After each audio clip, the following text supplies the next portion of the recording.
Hey, I'm Courtney Waterman, your tutor. Lover of anime, manga, and math. And you just tuned into another session of Tutor Me Senpai. Welcome back, everyone. Today we're jumping into a 5th grade topic, converting percentages to decimals. If you're new to my channel, I'll be putting time codes in for this video in the description box below, so be sure to check that out and skip ahead to whatever part of the video you think is most interesting. If you have any questions about what we see here today, or even your own homework, remember you can always put it in the comment box below, or simply go to my Facebook page at Tutor Me Senpai and tell me all about it there. When you find this video helpful, remember to leave a like. It really helps YouTube know that this video provided you with some benefits, and it could potentially do that for someone else as well. While you're at it, hit the notification bell, smash the subscribe button, and share this video with a friend. Without further ado, let's get straight into converting our percentages to our decimals. There are 2 things that I think you should really know and have under your belt before we can get started converting our percentages to our decimals. The first is knowing what a percent is. If you have no idea what a percent is, it's going to be hard to understand how you convert from that to something like a decimal.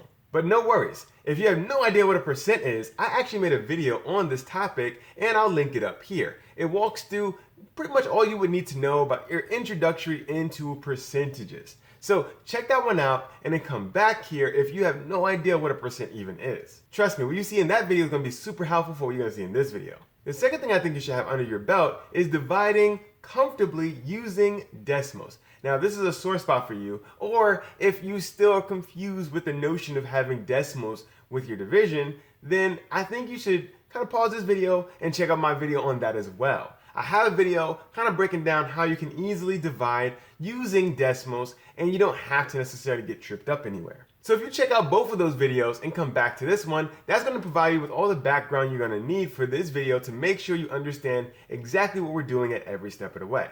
In this video, I'm going to show you the long way, and then I'm going to show you the shortcut. But you won't really understand that shortcut if you don't have these 2 things down first. So first, we're going to handle the long way. Let's begin using this percent here, 25%. We want to convert this to some sort of decimal. Some sort of decimal. So 25%, what is the decimal form? So this is going to be the percent form. We want the decimal form of whatever this is. In order to get started here, you're going to need to understand what a percent is. Once again, remember that was the first thing I just said. If you don't know what a percent is, it's going to be kind of hard to understand how to go from point A to point B. So knowing what a percent is going to be the first crucial step. We know that a percent is a special type of fraction.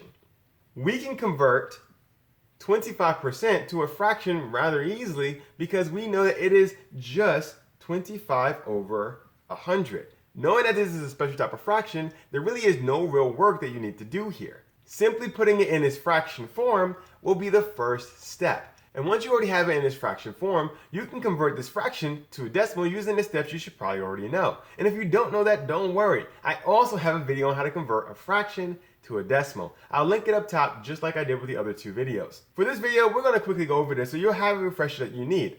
So we're going to do this, and we're going to have to write it in its division form. Now, the division form is just what I call the division equivalent. What does this mean as far as division goes? So 25 over 100 means we're going to divide 25 by 100. So we're going to write this as far as division goes, 100 on the outside and 25 on the inside. Now that we have the division form here, let's simply divide this. 100 into 25. We know that it doesn't do that. So we're going to have to incorporate our decimals. Hence why you have to be comfortable dividing using decimals. So now we can move on with our division. We have our answer here, right? Our quotient is 0.25. So that means that 25%, if we wrote that in decimal form, would be 0.25. This is what I call the long way because we're converting twice. We're going from a percent to a fraction and then from a fraction to a decimal. But you see how it makes sense. Understanding that a percent is just a fraction and where the denominator is 100 means that you can easily go back and forth between the 2. And if you already know how to take a fraction to a decimal, then use your same steps. So the long way will get you there all the time. 25% is going to be equal to 0.25. Now we've covered the long way. Now let's move into the short way. If you don't want to convert from a percent to a fraction and then from a fraction to a decimal, you don't have to. There's actually a very quick and easy way to go directly from a percent to a decimal. Let's say we have this percent here, 73%. Well, this is going to be 0.73. Now, why is that 0.73? That's because when we go from a percent to a decimal, we are going to just be moving the decimal over as far as this short way is concerned. So if the decimal is here, right? Let's say your percent is here, right? We have a decimal at the end. If you don't see a decimal, it's understood to be at the end. That's still going to be true here. And then we're going to move it over 2 spots. And if we do that, we have our decimal here. And we just simply drop the percent sign. That is how you go from a percent to a decimal, the short way. Let's look at another example, 57%. Remember, if you don't see a decimal, it's understood to be at the end. At the end. So you go from your decimal and you move it over 2 spaces to the left. 2 spaces to the left. Then you drop off your percent. So this is going to be 0.57, move it 2 spaces over, and then we drop off the percent. There's no more percent here once we move it over. Now you might be asking yourself, why does this work? Why is this shortcut so simple where the long way you have to go through all these extra conversion steps? Well, you're really doing that here. You're just taking the end result of doing so. So let's say you wrote this in fraction form. What does that mean? It means this number is going to be divided by 100. Well, if our decimal is at the end and we divide by 100, what happens to the decimal in that process? Well, the decimal ends up going over 2 spaces. 2 zeros and 100 moves over 2 spaces when we divide. We divide so it goes to the left, and remember when you multiply, it goes to the right. So since we're dividing by 100, because all percentages are over 100, we're going to be moving over 2 spaces to the left. So that's all you have to do for this short way. Let's quickly go over these 3 examples here to make sure you understand what we're doing. The first one we have here is 27%. Now remember, every time you have a percent, it has to be over 100. It doesn't matter what your number here is, it's over 100. So anything over 100 means that you have an improper fraction. So nothing changes. We're going to be doing the same exact thing. So don't get confused and start trying to move your decimal over more spaces. You're always dividing by 100, so you're only moving the decimal by 2 every time. So 27% means we're going to have 0.27 as our answer. When you have 153%, don't think that's going to be 0.153. We're not always putting a decimal in front of our number. We're just moving over 2 spaces. So 2 spaces is going to be where we're going.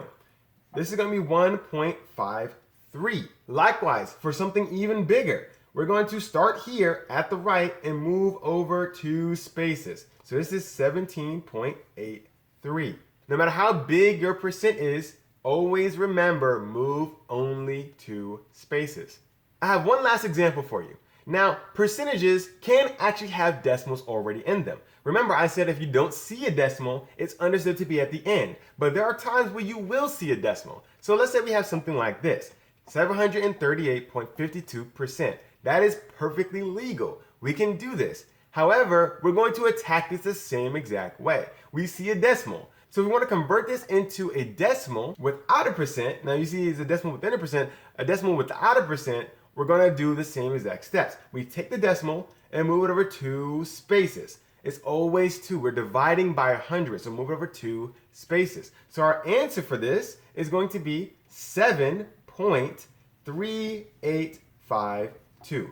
That's it. Although it looked very big and it had decimals already inside your percentage, it doesn't matter. We're going to do it the same exact way. Just think 2 spaces. That's our quick and easy way. But if you're uncomfortable doing it the short way, you can always do it the long way, in which you just take this and divide it by 100. Now, I hope you're able to follow into these examples, and I hope you see that converting from a percent into a decimal is really easy if you understand what a percent is and if you're comfortable dividing using decimals. Now remember, if you are not comfortable with any of those topics, I already have videos breaking down those topics, so check those out and come back and see if it makes anything easier to understand. Once you understand those two, feel free to jump straight into that shortcut because it's going to save you a lot more time than simply having to divide everything. Remember, 2 spaces, just 2, not 4, Just 2 spaces. If you did have any question about what you saw today or even your own homework, remember either the comment box below is a suitable spot, or you can go all the way to Facebook and find me on my Facebook page at Tutor Me Sempai and tell me about it there. If you haven't done so already, remember to leave a like. It really helps the channel because it tells YouTube that this video was helpful to you. And if it's helpful to you, it could be helpful to somebody else. And don't forget, hit the notification bell, smash the subscribe button, and share this video with a friend. Well, that's all the time I have for today. I'm really hoping it's helped with your homework, and I'm looking forward to seeing you again next week. I'm Courtney, and this is another session of Tutor Me Sempai.